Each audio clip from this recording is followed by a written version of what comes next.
Shalom everyone, you're here again for another episode of Tzar Mikra. And this week, unlike what I said earlier, I decided to go ahead and do a new recording for Bamidbar.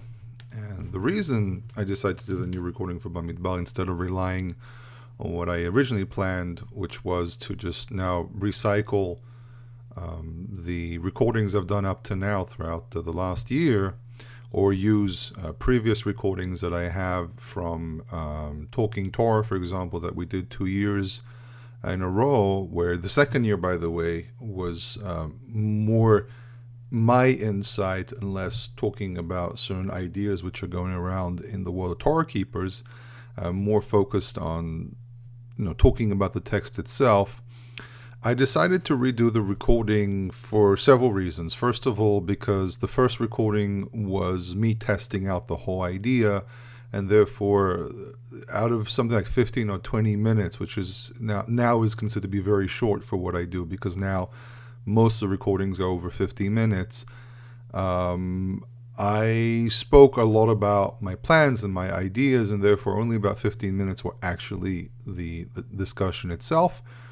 And also, since last year, certain questions have been reintroduced into the world of discussions that I'm involved in, and I decided to expand upon these discussions because I can actually connect them to Parashat Bamidbar. So first of all, what's very interesting to me, at least, is the fact that the Septuagint decided, or the Vulgata decided to call the book of Bamidbar, where we usually call books named after the first parasha, they decided to call it Numbers because they were trying to go more for the what was actually going on in this parasha, while in the Hebrew we call it Bamidbar, which is obviously not the first word in this parasha, it's actually the fifth. And there actually are traditions that call it Mount Sinai, and even Sefer Pekudim, which is very similar. Sefer Pekudim, pakad is to account for, and sometimes also act upon. For example, it says V'Adonai pakad et Sarah, and the Lord accounted for Sarah. It really means that he paid attention to her and also turned around to her to help. And therefore the principle of noticing and acting upon. We actually find that there was some kind of a tradition amongst Jews to call it the book of accounting or the book of Numbers.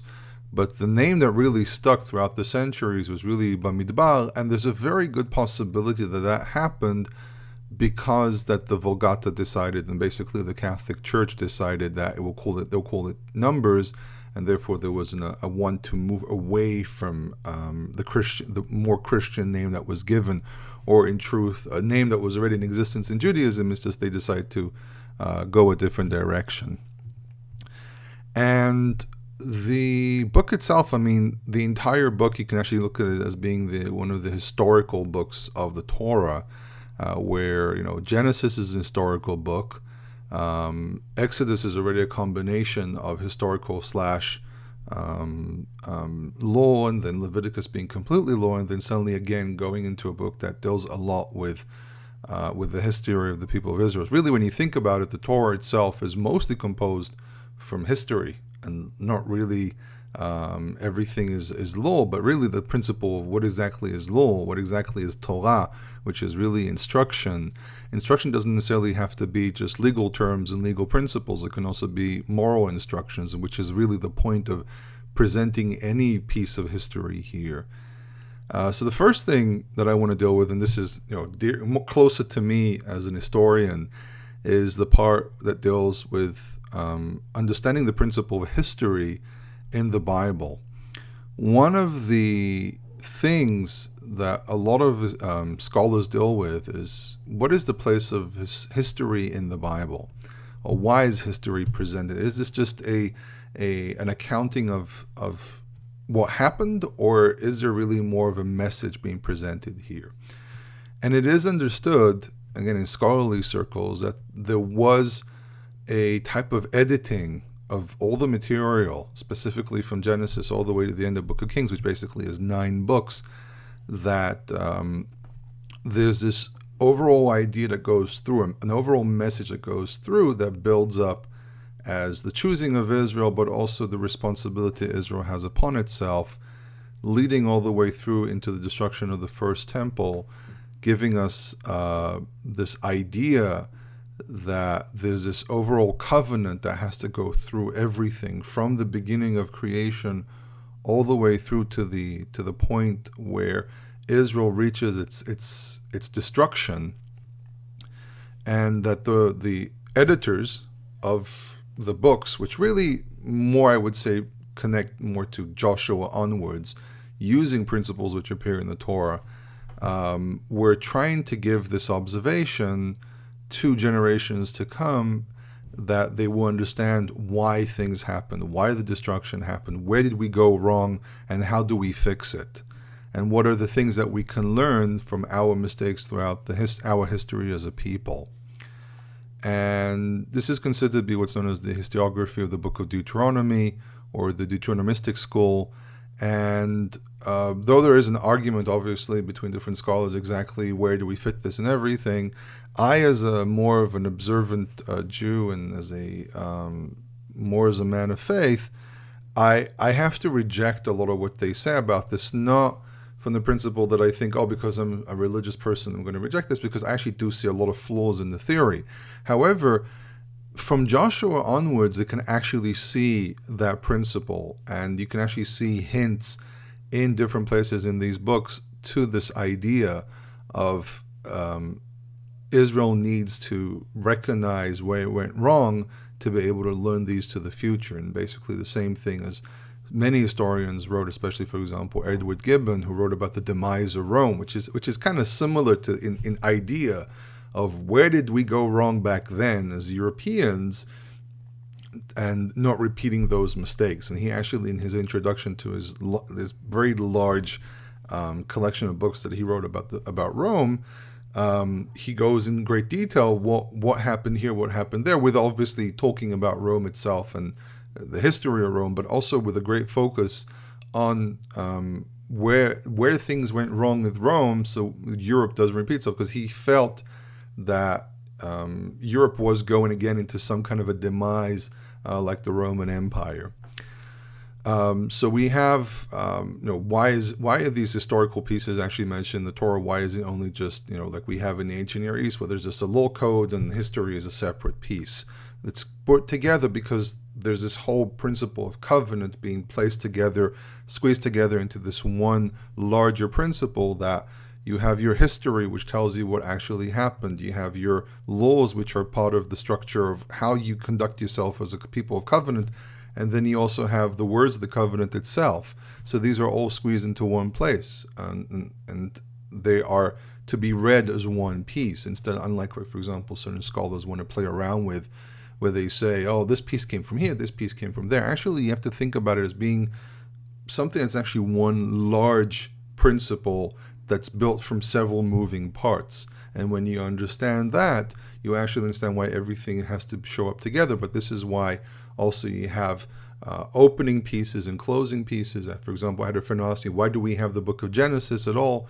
And I said, because it's part of what's known as the prologue. It's the introduction to a larger piece, which really goes from Genesis and actually goes all the way to Exodus 20, where all of that is just a build-up from earlier history of the world all the way to that pivotal point where Israel stands in front of Mount Sinai and receives the covenant, which is to be a light, which also this covenant and its stipulations are to be a light to the rest of the nations as well.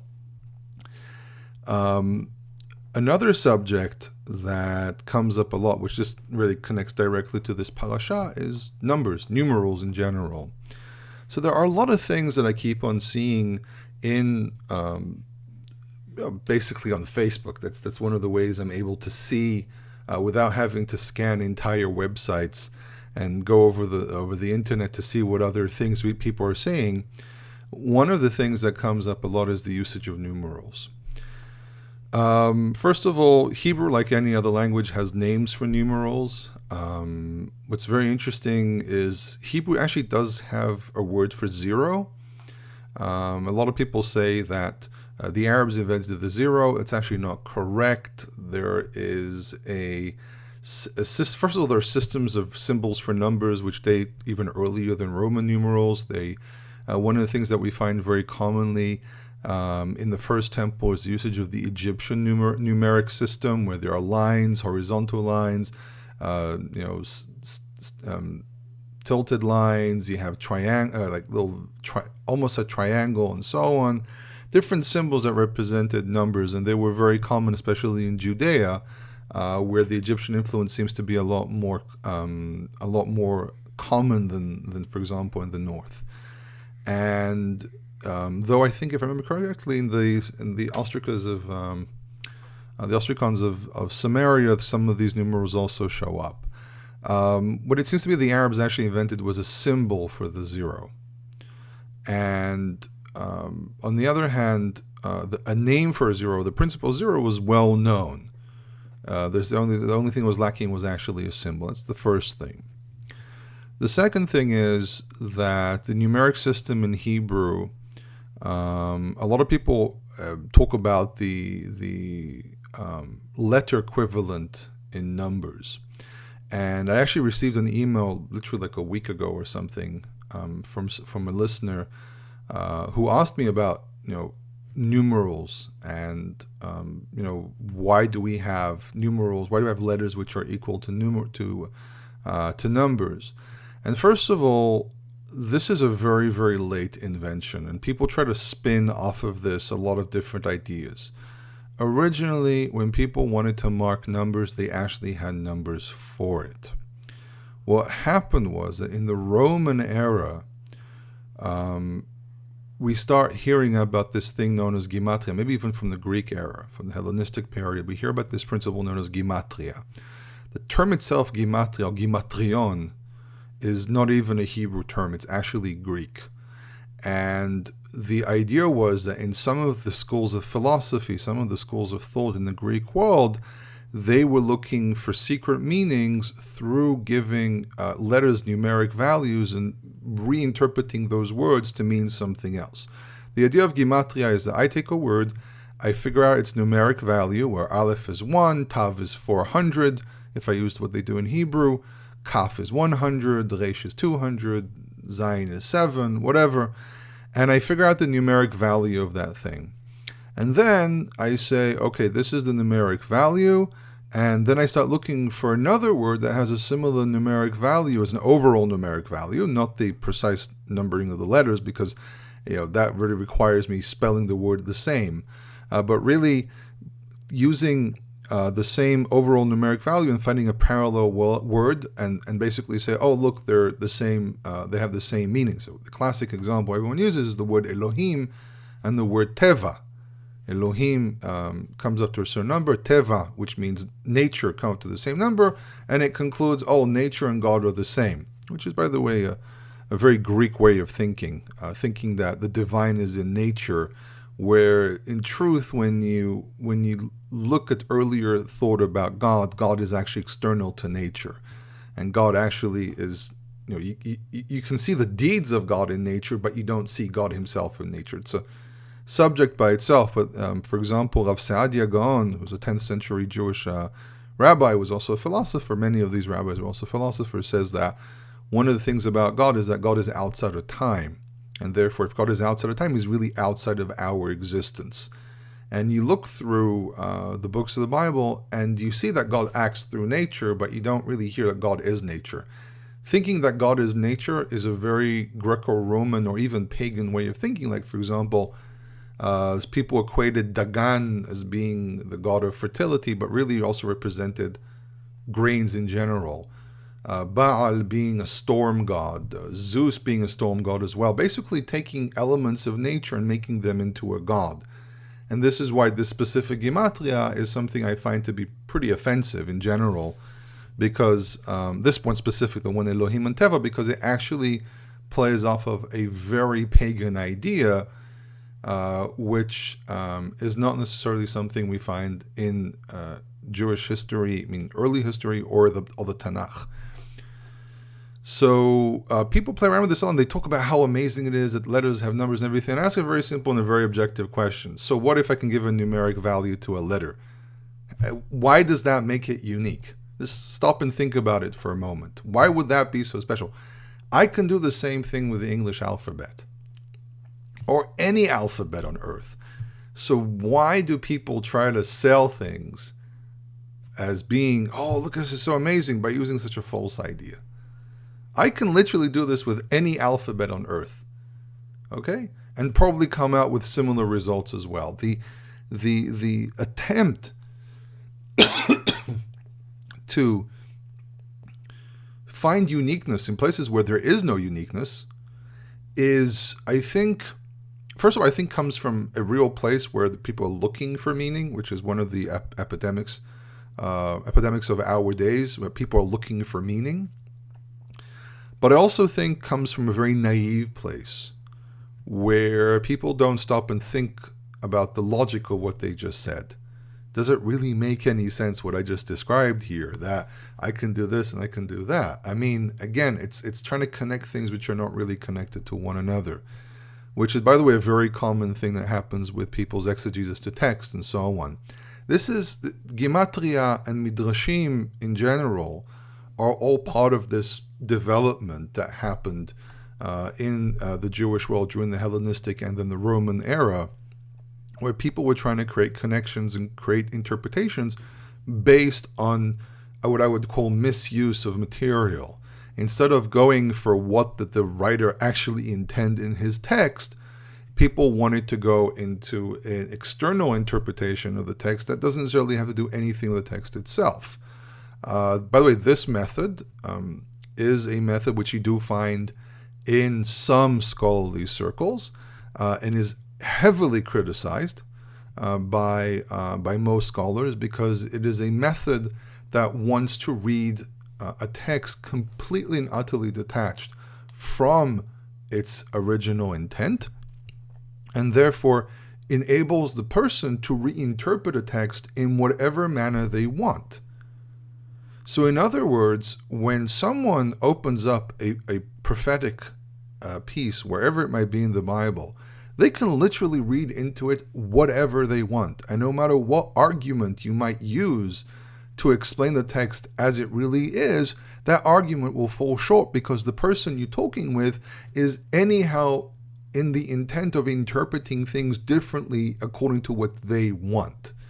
And I ask a very simple question about this. If God had a certain opinion or a certain idea about what he said in a certain commandment or a certain piece of prophecy, you've basically torn God and his will out of the words and basically are now molding the text to your own will. I ask a very simple question. Is that man-made, or is that by God? I ask this about anyone who uses this method, no matter where they're from. I mean, I can say this against things that happen in Judaism, and also against things that happen in Christianity. By the way, this argument also going on in Islam as well. There were arguments amongst themselves as well regarding interpreting texts, which are, what do they actually mean, and then reinterpreting them to fit what they want it to fit. So when people talk about, what does the Quran really say about something, it really depends who you ask, and really depends what method of interpretation they use. And this, I think, is one of the great curses when it comes to studying Tanakh with people. And this is why I decided at one point in my life to take the historical approach, because at least in the historical approach, I actually have a context that's concrete. While a lot of interpretations, no matter where they're from, try to take a direction which has nothing to do with what was really being said. And though I understand the need to try to find a message that might talk to people at the time, which I think is still a very correct way of working when you're, for example, talking to a crowd, and you're going to try to use a verse to create an anchor, for example, like in Midrashim, to create an anchor for people to remember and understand the principle that's being presented. But at the end of the day, you still have to admit that a verse still means one thing, and not more than that, unless the text itself enables a double meaning, which is also possible, something I point out to students sometimes, that there is a way sometimes how a text is worded, or the statements are constructed in a way where they can actually mean more than one thing, and that's acceptable. But at the end of the day, when the Torah says, Lo tirtzach, thou shalt not murder, it means murder. And it doesn't mean, any killing of a person. Remember, there was back in the 1800s, the 1700s, where people started asking questions about executions, but saying, there's an over usage of executions in European circles, and people were starting to talk about, that it's too much, and the government is being very murderous, and there were people who started using, lo tirtzach as making an argument that killing in overall was forbidden. But again, you go, the first of all, lo tirtzach is murder, which is a completely different principle, versus sanctioned killings by authorities out of a public need. And that's one of the things. Executions are done out of a public need, not out of personal vendetta or something like that, except for the specific manslaughter, which appears with people who have to run, but people also are able to run away to refuge cities. So it's only if the member of the family is actually able to get a hold of that person, and it really isn't. It's not considered to be an execution. It's more of a blood redemption, which is something I expanded upon when I talked about the refuge cities. But you see that they took a commandment in the Torah and basically started corrupting it and making it into thou shalt not kill, which means don't kill anyone in general. So you have to be very, very careful with these interpretations. And for example, a very interesting case that I saw not long ago was the writings of Tertullian about idol worshipping. And Tertullian completely forbade. We're talking about this is like second century Rome. Tertullian was a Christian writer, but he also saw himself as a Roman. So what did he do? I mean, he has a conflict. On the one hand, he looks at the Bible, and the Bible says not to make any images and so on, and he actually wrote very, very against any imagery, making statues of different things, and even icons, even Christian icons, he was very, very against, which basically he created the basis for the iconoclasm of the 7th and 8th century in Byzantine Rome, in the Byzantine Empire. And those who don't know what iconoclasm is, it was basically icons were acceptable from around the 5th century in the Eastern Empire, and about 150 to 200 years later, there was a move inside the church. Governed by I can't remember who it was, but there was a struggle between the West and the East decided to attack the icons under the influence of, I think it was the Empress of the time, that she almost married Karl the Great, and then they decided to give up on it. But there was about 50 years. Remember, like 50 or 20 to 50 years of struggle inside the Eastern Empire over, are we allowed to use icons or not? And there were monks going around smashing icons and so on. It's been over 2 years since I studied this material, but that's more or less the idea of what was going on. And but what Tertullian also did, because he saw himself as a citizen of Rome, he actually permitted any practices that were directly connected to the empirical cult, basically the worship of the emperor. And because he saw himself as a Roman, he could not give up that principle. What that actually created is a very interesting debacle in the early church that ended up allowing the usage of icons and statues. Because the moment you allowed a little bit, then people played off of that and built more and more and more. And the allowing icons and allowing statues was actually the catalyst to completely removing Torah from any Christians. At that point, at times of Tertullian, there were still plenty of Christians, or even not necessarily Jewish, who were keeping parts of the Torah. And after that point, and a couple of centuries later, that was the focal point. Allowing pagan practices, that was the focal point that basically broke off the Torah completely. Now, obviously, there were other things that were going on, turning Rome into a Christian empire, recognizing Jews as the enemy because Jews were also rebelled a couple times against Rome. So there was this overall anti-Semitic tone amongst the writers, like the Roman writers, and but also the church being very afraid of Christians who decide to follow Judaism. Basically, when I'm looking, for example, the Hebrew roots movement, that's basically the same idea, and the church is having a fit about this. And it's a very similar thing. I mean, the Hebrew roots movement is not something new. There's always been something like that in the background somewhere. As a person I once met several years ago, I think it was like 10 years ago, I met this guy who referred to himself as an Ebionite. He said, he's a Christian and he believes in keeping the Torah, but he also believes in Jesus. And that was, and I said to him, so you're basically the same idea of the type of Christians that were going around here at the end of the first century, in the second century, in the beginning of the third century. And he said, yes, that's basically what I am. So it was very interesting to speak with him, and but the church went out of its way, and really most of anti-Semitism, by the way, and the attitude of the church towards Jews is mostly about politics, almost 95% politics. They were very afraid of Jews. They were very afraid of the fact that the people were converting to Judaism. They were very afraid of the influence Judaism had on on groups that were far away from the Christian centers and did come in contact with Jews. So they demonized Jews to allow certain things, and there's like misinterpretations of verses deliberately to cause a rift between Jews and Christians. And also Jewish Christians refused to help their own brothers in certain struggles. So that caused a Torah as well, from the Jewish side as well. But that's already more of a discussion about Jewish and Christian history. Now, when it comes to numerals, there are a few other things that have to be pointed out. And one of the things that comes out as well when we deal with this material is that numerals can be presented either from an order of going down to up or up to down. And you can actually find both in the Bible. Because I have students who ask me about this. And really, when you look at it, you can go like, 1, 20, and 100, which means 121, or you can say 121.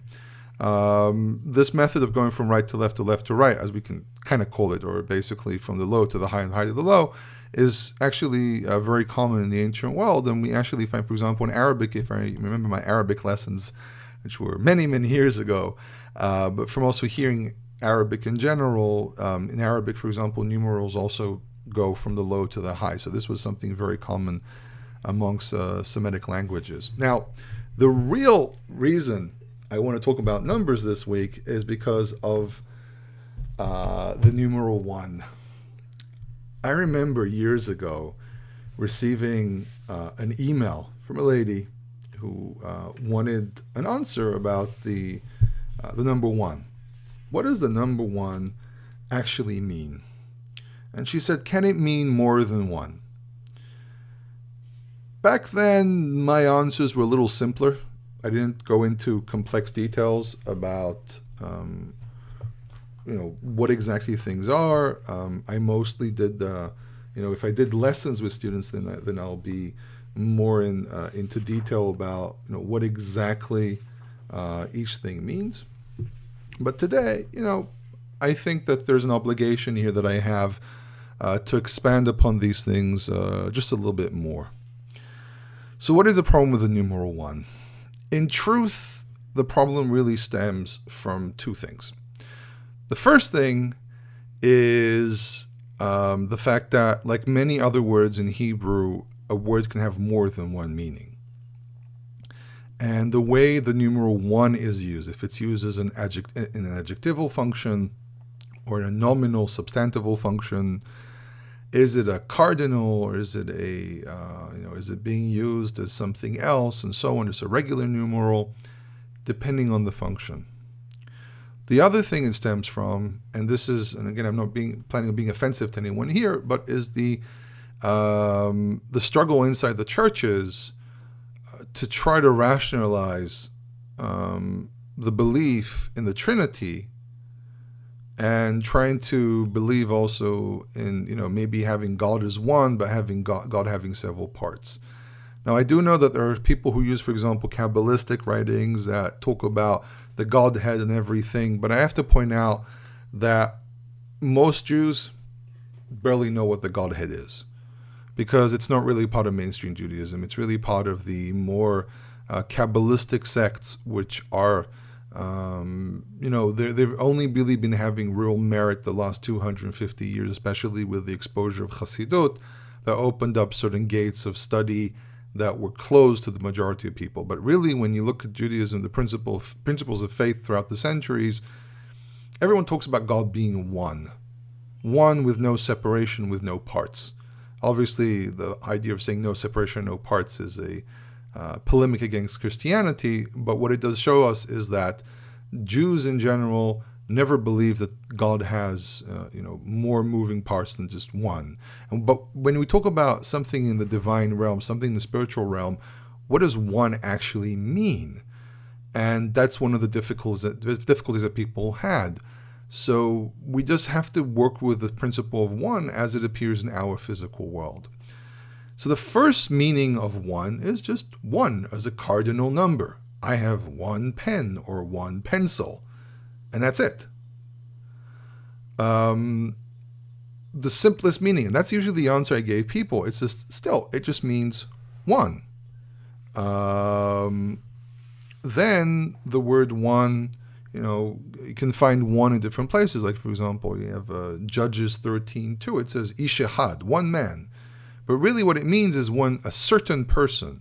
So this is already a use that goes a little bit outside of just saying there is one. Then it becomes what we can call a definite one. So we have the indefinite one that we use just to indicate a numeral meaning. And then we can have one in the sense of definite with a certain thing. There is a specific certain item or person that we are referring to. Sometimes one can be used as an emphatic principle. It's still being used under the idea of one as a sense of something that's like a specific or one thing. But then, for example, it can be implemented in a sentence as to be emphatic. For example, it says in 1 Samuel 2:34, where it talks about the death of the two sons of Eli. It says, "B'yom echad yamutu shnehem." They will die on one day, or in one day, or one single day. They will both die, as some translations might put it. So again, we have one is one. We have certain. We have single. Okay. But we're not straying away from the idea of it meaning one. Still, the principle of one exists. This is actually a rule that I point out about Hebrew all the time, that words still remain more or less in the core idea of what they are. Then one can be used a little bit like a cardinal word, like, for example, first. Okay, for example, it says, in Exodus 39:10, it says about the stones, the setting of the stones in the Hoshen. It says Hatura Ehad. It talks about Odin Pita Vareket, for example, the three first stones in the row. But it's really the one row, which really means the first row. First still means one, but now it's one more in the sense of one out of several. And if it's in a row, it can also refer to the idea of being first. Then we have cases where the word can mean only. Now, this is an interesting one. There is a famous argument used regarding the Shema. It says, Shema Yisrael, Adonai Eloheinu, Adonai Echad. And there's a question, how does the word Echad in this construction really mean? So it says, listen, O Israel, that's really more of a introductory piece. Adonai Eloheinu, the Lord is our God. And then does it mean the Lord is one in the sense of the same principle of faith as God is one with no other parts? And really what we're looking at is what we can call extreme monotheism, or actually extreme monotheism inside the circle of Israel. Or can we translate as only? And rather, there are actually about 5 different translations for the word one here, but there are 2 famous ones. Do we say the Lord is our God, the Lord is one? or the Lord is a God, the Lord only. In other words, it's in relation to the word Elohenu. Do we look at Echad, Adonai Echad, as an isolate, or do we see it in relationship to the previous piece that's before it? The Lord is our God, the Lord only. And it then becomes an interpretation. Is it possible that it's not an extreme monotheistic principle, but actually says, to us, he is our God, and it's only him. I know there's some people jump out their seats when I use the word God. I've had people write to me about this. I use the word God because I'm speaking in English, by the way. And it has nothing to do with the word God, by the way. Ha'ochim lagad shulchan, those who put a table, spread a table for the God. It's nothing to do with God. God is from the word Gott, which is Gotu, which is a Germanic word. It means God, basically, Elohim. So that's a very, very interesting case.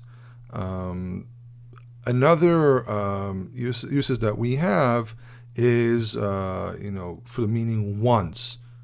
Pa'am achat, one time, which really means once.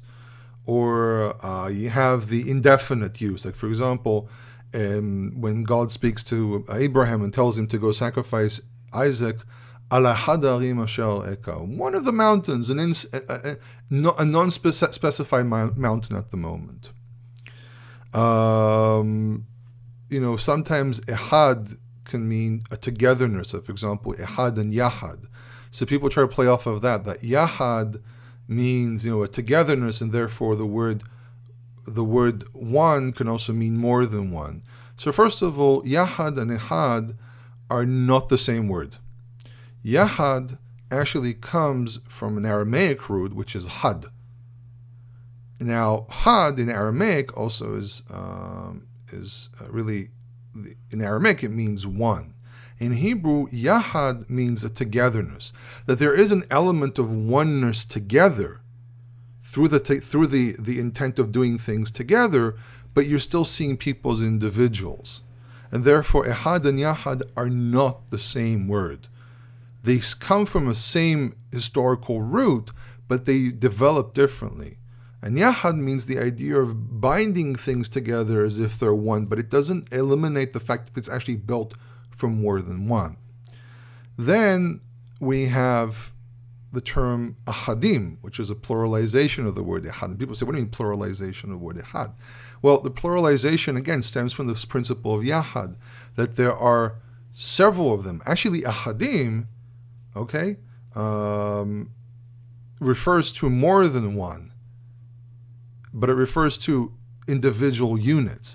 So, for example, we have in Genesis 11:1, when it talks about prior to the Tower of Babel, it says, "Vayu safahad v'dvarim ahadim." They were one language, and several ones of things that people were communicating about. Meaning that they had a grouping of ideals that they lived by, but these grouping of ideals were also things that bind them together, that made them into a type of one. So this is I think one of the places where the confusion becomes even greater with the term yahad and ahadim, where there's an element here of combining several pieces together into a type of single, but not a singularity. It's not as if it becomes one, but it actually becomes the idea that there's a principle of unity. So if we really talk about anything about yahad and ahadim, it's really the principle of unity, not the principle of merging into one thing. And I really think that's one of the main places where most people have difficulty with questions, and it's manipulated to mean more than what it actually means. So it's very important to understand that what exactly is the way these words are used, and you can't just play off of whatever principle you want and say, oh, that fits there. It happens so many times when I teach students that they try to connect words to one another. They try to take a principle from one place and use it in another place. And I keep on seeing this all the time. And I'm not criticizing anyone specific here or attacking anyone specific. I'm just saying, when people tell you something about Hebrew, you have to be very, very careful with what they're using, because they can tell you about the meaning of a word and so on and make a big long fuss about it, But at the end of the day, you can like point out to one or two mistakes that cause the whole thing to tumble down. And I've had that. I actually had to one time write to a friend who came up with his entire teaching, write an explanation why what they wrote was a problem. And they actually read through it and they said, oh, I understand the problem. And they went through and redid the whole thing and realized that what they were teaching was wrong, and they accepted it. But there are people who insist. I think one of the worst things I've seen lately is that there are people who come from a very strong theological background, and they will use Hebrew to prove whatever theology they have, and they will start telling you, well, how do you know that that's what it means, And tell them to their faces, how do you know that what you're saying now in English is what you think it means? You can't argue arguments like that. You have to bring evidence. You can't just invent the evidence. You have to look what the material tells you and conclude. That's how biblical Hebrew was actually analyzed. First of all, because there was an existing tradition of reading and understanding. That's the first thing. But the problem is that people mixed in a lot of theology into it because Hebrew was spoken by the Jews and everything. So a lot of people were reluctant to actually consult Jews and what things actually mean. But obviously there are things that change throughout time, and not everyone remembered the exact meaning of biblical Hebrew. Now, I'll never forget the situations where a lecturer can start talking about a verse in Hebrew and someone might jump up and say, yeah, but that word means such and such, and the person talking has to explain that's in modern Hebrew. In biblical Hebrew or Mishnaic Hebrew, it means something a little different, and so on. So it's not something uncommon, but it's still very important to understand that Hebrew didn't die. It maybe not have been an actual spoken language as a dialect that I would use today, like for example what's known as Israeli Hebrew. But you have to understand that Israeli Hebrew is a direct descendant and is a very, very close relative of biblical Hebrew. There are some changes that happen, and people ask me all the time about the differences between biblical Hebrew and modern Hebrew, and there are differences. But when Hebrew was revived, like for example by Eliezer ben Yehuda, their intention was to base the language on existing word vocabulary, existing grammar, and just maybe adapt a little bit more to European grammar where, the structure of verbs, tenses of verbs, and so on is a little different, but the principle is still the same. So it's very important to pay attention to who is the speaker, why they say what they say, to kind of look at the record of what they've been saying throughout the years. The same thing that I recommend usually for when we want to read a book. First of all, check who the writer is. I've had friends who spent a lot of money on books, and they were very disappointed when they discovered that a certain writer is really more of a pseudo researcher, and really you can't trust almost anything they say. So it's very, very important to remember to look at the person who's teaching, how they teach, if they mix in theology and things, that to be very, very careful with that. It doesn't matter if they're Jewish or Christian or whatever, or Messianic. That's not really the point. The point is that you need to pay attention to the methodology the person uses in the way they argue things, to make sure that what you're receiving is the technical side of things without mixing in beliefs and so on. And as you can see, I didn't mix in my theological faith here, except for pointing out what Jews, for example, say about the word one. And, for me, from the way I have to explain things, I have to be more technical and avoid theology to make sure that what I say is as clean of my personal beliefs as possible, though it's not 100% possible, but I do try. In any case, so as I said, I made this special recording because Bamidbar deals a lot with numbers, and people do have questions about numbers, and I wanted to address that. From the next week, unless I suddenly decide to change my mind a little bit, but I'm very doubtful about that. My plan is to, from that point on, recycle the recordings from last year. So the next parasha is really something. The quality of the recording also will be a little bit lower because I was using a simple recording device. These days I use a proper microphone and a computer program. So I do apologize, the quality is lower and maybe a little more difficult to listen to, but that's what I had back then. Obviously, if you have any questions, you can ask me either on Facebook, preferably try email, HebrewInIsrael@gmail.com. Also, I have openings, loads and loads of openings from my Bible class on Sunday. We are in the middle of the book of Shmot. We are actually ending the book of the Covenant, which is chapter 23 at the moment. But there's plenty of room there.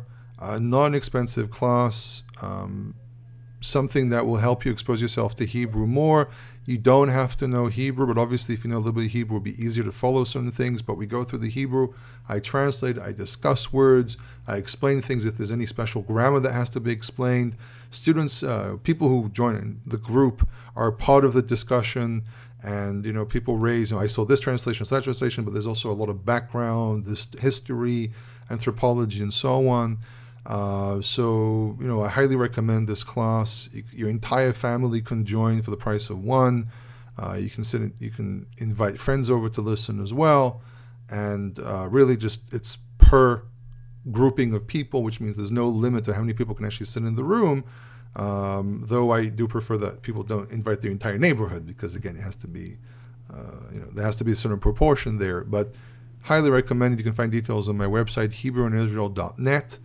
Don't forget to visit the YouTube channel, Hebrew in Israel.